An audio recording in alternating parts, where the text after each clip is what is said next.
السلام علیکم ناظرین، آج کی ہماری ویڈیو کا عنوان مضمون اتحاد عالم اسلام ہے۔ یہ کائنات رنگ و بو باہمی اتحاد و اتفاق پر موقوف ہے۔ اتحاد کے معنی ہیں متحد ہونا۔ دنیا کی تمام بڑی اقوام نے اسی اتحاد ہی کی بدولت کامیابیوں اور کامرانیوں کے منازل طے کیں اور آسمان شہرت پر اپنا مقام بنایا۔ دراصل یہ حقیقت ہے کہ دنیا و مافیا کی ہر شے اتحاد و اتفاق کے بدولت ہی اپنا وجود برقرار رکھے ہوئے ہے۔ مثل مشہور ہے ایک اکیلا دو گیارہ، یعنی اگر کوئی فرد یا شخص اکیلا ہو تو اس کی حیثیت ایک انسان جتنی ہے، لیکن اگر دو ایک مل جائیں تو 11 کا ہندسہ بنتا ہے، جو اعداد میں ایک سے بہت بڑا ہوتا ہے۔ اس سے یہ ثابت ہوتا ہے کہ اتفاق و اتحاد میں یقیناً بہت برکت ہوتی ہے۔ مظاہر فطرت کا مشاہدہ کرنے سے معلوم ہوتا ہے کہ اس جہان آب و گل کی ہر چیز کا وجود باہمی کشش پر منحصر ہے۔ اگر یہ باہمی کشش ختم ہو جائے تو دنیا کا تانا بانا بکھر کر رہ جائے گا۔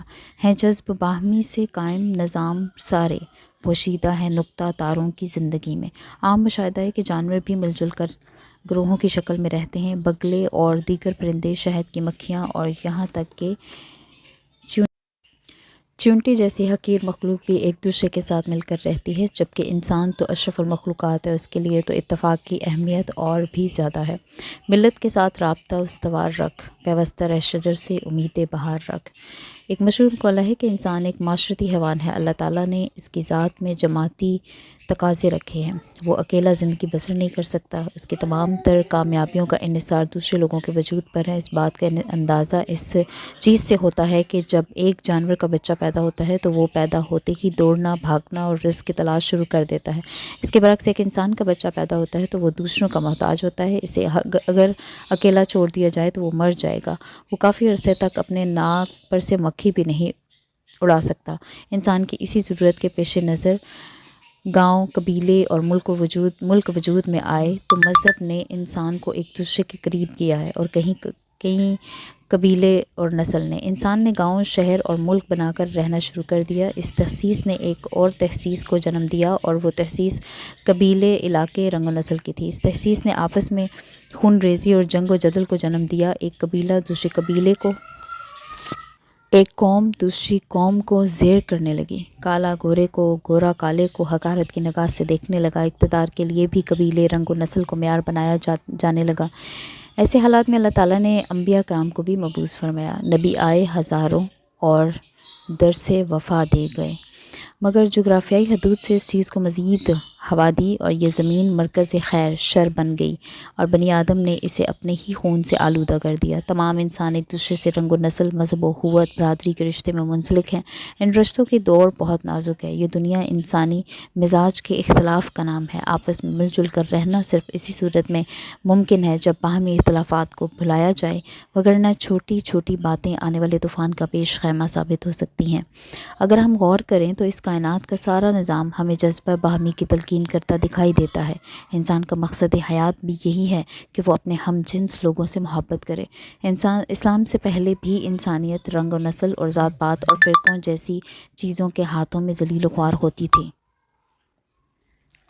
لوگوں میں ذات پات کی تخصیص بہت عام تھی۔ وہ دوسرے لوگوں کو حقارت کی نگاہ سے دیکھتے تھے، اپنے قبیلے، زبان، نسل پر فخر کرتے تھے اور دوسرے لوگوں کو ذلیل و کمتر قرار دیتے تھے۔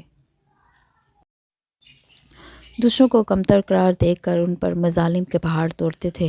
اسلام ان تمام تفریق کے خاتمے کے لیے آیا۔ یوں تو آپس کے اختلافات کو بھلانے اور اتحاد کا مظاہرہ کرنے کی تعلیم دنیا کے تمام مذاہب نے دی ہے، مگر آپس کے اختلافات کو نظر انداز کرنے اور اخوت اور محبت کی جو جامع تعلیم اسلام نے دی ہے وہ دنیا کے کسی اور مذہب نے نہیں دی۔ خطبہ حجۃ الوداع، جو کہ انسانی تعلیمات کا نچوڑ ہے، اس میں آپ صلی اللہ علیہ وسلم نے فرمایا، کسی کالے کو، کسی گورے پر، کسی عربی کو، کسی اجمی پر کوئی فوقیت حاصل نہیں۔ تمام مسلمان ایک دیوار کی مانند ہیں جس کی ایک اینٹ دوسری اینٹ کو مضبوط کرتی ہے اور یوں ایک ناقابل تسخیر دیوار بن جاتی ہے۔ تمام مسلمانوں کی اخوت کی بنیاد کلمہ ہے۔ ترجمہ: اللہ کے سوا کوئی معبود نہیں اور محمد اللہ کے رسول ہیں۔ اس کلمے کو پڑھنے والے دنیا کے کسی کونے میں کیوں نہ ہوں، بھائی بھائی ہیں۔ یہ کلمہ طیبہ ان کی مابین ایک روحانی رشتے کو قائم کرتا ہے جس کے سبب سب کے دکھ اور سکھ سانجھے ہیں۔ ارشاد نبی ہے تمام مسلمان جسد واحد کی طرح ہیں۔ اگر جسم کے ایک حصے میں تکلیف ہو جائے تو پورا جسم بخار میں مبتلا ہو جاتا ہے۔ مذہب اسلام بھی انسانوں کو آپس میں مل جل کر رہنے کا درس دیتا ہے اور ان کو آپس میں انس و موانست کا سلوک کرنے کا حکم دیتا ہے۔ قرآن مجید میں اللہ تعالیٰ نے فرمایا ہے، اللہ کی رسی کو مضبوطی سے تھام لو اور تفرقے میں نہ پڑو۔ دین اسلام اتحاد و اتفاق کا سب سے بڑا مظہر ہے۔ جمعہ کی نماز اور نماز عیدین کے وقت مسلمانوں کا اجتماع ان کے اتحاد کی مثال ہے۔ اسی طرح حج کے موقع پر ایک لباس میں ملبوس لوگوں کا اکٹھا ہونا اتفاق کی ایسی مثال ہے کہ جیسی نظیر کسی اور مذہب میں نہیں ملتی۔ حضور نے فرمایا، جو شخص جماعت سے الگ ہوا وہ برباد ہوا، جو بکری ریوڑ سے علیحدہ ہو گئی بھیڑیے کا شکار بن گئی۔ اسی طرح ایک اور موقع پر فرمایا، تم مسلمانوں کو باہمی الفت و محبت میں جسد واحد کی طرح پاؤ گے کہ جس کا ایک حصہ بیمار ہو تو پورا جسم تکلیف کا شکار ہو جاتا ہے۔ اتحاد کی اہمیت کی وجہ سے حضور نے ہجرت کے بعد مہاجرین اور انصار میں رشتہ مواخات قائم کیا اور ان کو بھائی بھائی بن جانے کا درس دیا۔ تاریخ شاہد ہے کہ جب مسلمان دل میں ایمانی جذبہ ہے تو اتفاق کے ساتھ باہر نکلے تو محض 313 افراد نے غزوہ بدر میں دشمن کی بڑی تعداد کو پچھاڑ دیا۔ وہ رومیوں اور ایرانیوں اور ایران کی تمام تر طاقت کے باوجود غالب آ گئے۔ تمام دنیا ان کے قبضے میں آ گئی۔ ہر ایک سے انہوں نے اپنا لوہا منوایا، مگر جب غزوہ احد میں ان کے اتحاد میں ذرا سی بھی لرزش آئی تو جیتی ہوئی جنگ ہارنا پڑی۔ اسی طرح جب وہ امیوں اور عباسیوں میں تقسیم ہوئے تو تاتاریوں کے ہاتھوں شکست کھانا پڑی۔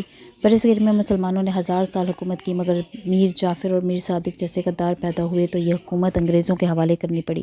میسور کے سلطان ٹیپو کو انہی غدارانے وطن کی وجہ سے شکست کھانا پڑی۔ جب سلطان ٹیپو کو شہید کیا گیا تو انگریزوں نے یہ صدا بلند کی، آج یہ ہندوستان ہمارا ہے۔ دراصل قوم افراد کا مجموعہ ہے۔ یہ فرد کسی قوم میں وہی حیثیت ہے جو ایک قطرے کسی سمندر میں ہوتی ہے۔ مغربی سوچ کے مطابق قوم کسی ایک نسل یا ایک خطہ زمین سے تعلق رکھنے والے افراد سے بنتی ہے، جبکہ مسلمانوں کا نظریہ قومیت اس سے بالکل مختلف ہے۔ ان کے مطابق ہر کلمہ گو انسان ملت اسلامیہ کا فرد ہے، خواہ وہ جغرافیائی اعتبار سے ان سے کتنا ہی دور کیوں نہ ہو۔ اسی لیے اقبال نے اپنی قوم کو نصیحت کرتے ہوئے کہا، اپنی ملت پر قیاس اقوام مغرب سے نہ کر، خاص ہے ترکیب میں قوم رسول ہاشمی۔ ان کی ملت کا ہے ملک و نسب پر انحصار، قوت مذہب سے مستحکم ہے جمعیت تیری۔ اقبال کے مطابق تو اسلام کا نظریہ قومیت ہر لحاظ سے اہل مغرب کے نظریہ قومیت سے برتر اور افضل ہے، مگر اس کے باوجود آج کل مسلمان سوال پذیر کیوں ہیں؟ اس کی وجہ ان کے درمیان موجود نفاق کی ہے۔ آج مسلمان مختلف طبقوں میں بٹے ہوئے ہیں۔ یہ اسی نفاق ہی کی وجہ سے ہے کہ آج تمام دنیا کے مسلمانوں کو اسرائیلی تگنی کا ناچ نچائے ہوئے ہیں۔ اسرائیل کو امریکہ کی حمایت حاصل ہے، جبکہ مسلمان ایک دوسرے سے بہت دور ہیں۔ عرب ممالک میں بھی نا اتفاقی ہے۔ مقام میں افسوس یہ ہے کہ آج کے مسلمانوں کے لیے ان کے اپنے بنائے ہوئے بے معنی سے فرقے دین اسلام سے زیادہ معتبر ہیں جو حضور نے ہم تک پہنچایا۔ منافقت ایک ہے، اس قوم کی نقصان بھی ایک ہی سب کا نبی، دین بھی ایمان بھی ایک، حرم پاک بھی اللہ بھی قرآن بھی ایک۔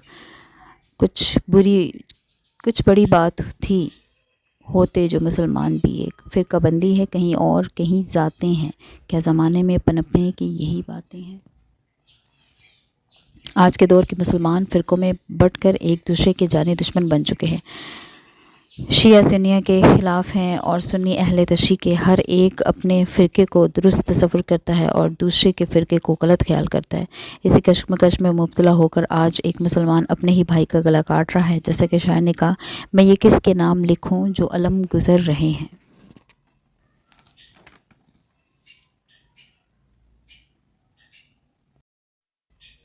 میں یہ کس کے نام لکھوں جو علم گزر رہے ہیں، میرے شہر جل رہے ہیں، میرے لوگ مر رہے ہیں، کوئی اور تو نہیں ہے پس خنجر آزمائی، ہم ہی قتل ہو رہے ہیں، ہم ہی قتل کر رہے ہیں۔ اگر آج ہم عالمی برادری میں اپنا نام پیدا کرنا چاہتے ہیں تو اس کے لیے ضروری ہے کہ ہم اپنے اندر اتفاق پیدا کریں اور معمولی فسادات کو نظر انداز کر دیں۔ ہمیں قائد کے اس اصول پر عمل کرنا چاہیے، اتحاد، تنظیم اور ایمان۔ بقول شاعر اخوت اس کو کہتے ہیں، چھپے کانٹا جو کابل میں، تو ہندوستان کا ہر پیر و جواں بے تاب ہو جائے۔ مسلمان اقوام میں جس قدر لڑائی، فتنہ اور فساد ہے، اس کا علاج ہی اتحاد اسلام ہے۔ اگر تمام مسلمان یکجا ہو جائیں تو تمام مسائل کو اپنی قوم سے دور کرنے میں کامیاب ہوں گے، اپنی قوم سے تمام مسائل کو دور کرنے میں کامیاب ہو جائیں گے۔ علامہ اقبال نے جا بجا اپنے کلام میں مسلمانوں کو متحد ہونے اور اپنے معاشرے کو فتنہ، فساد، لڑائی جھگڑے، خون ریزی جیسے امراض سے پاک کرنے کا درس دیا ہے۔ علامہ اقبال چاہتے تھے کہ مسلمان کو یکجا کرنے کے لیے کوئی اعلیٰ درجہ کی تنظیم قائم کی جائے۔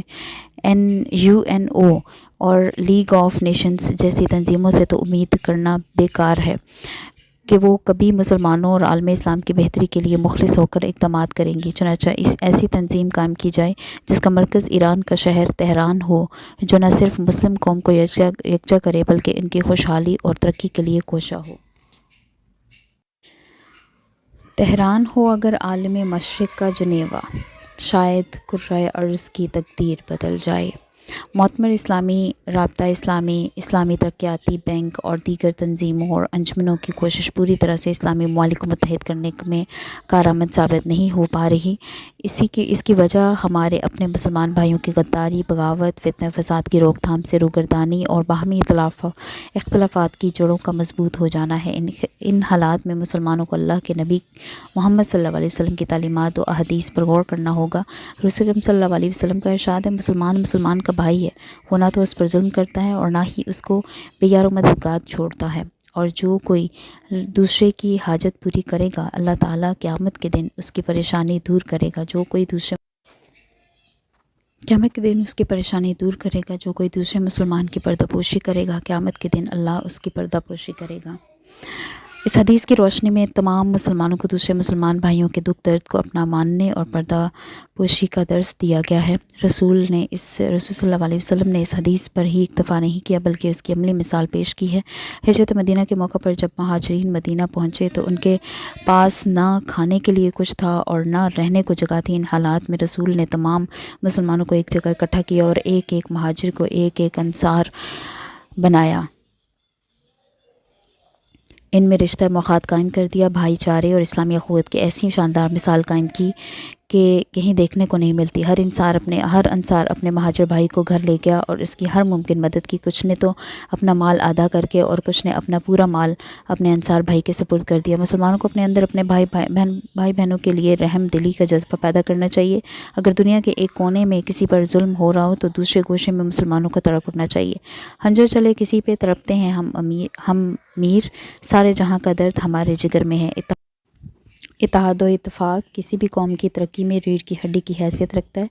آج مغربی اقوام دنیا کے مسائل پر قابض ہیں، سارا میڈیا، ساری معیشت ان کے ہاتھ میں ہے۔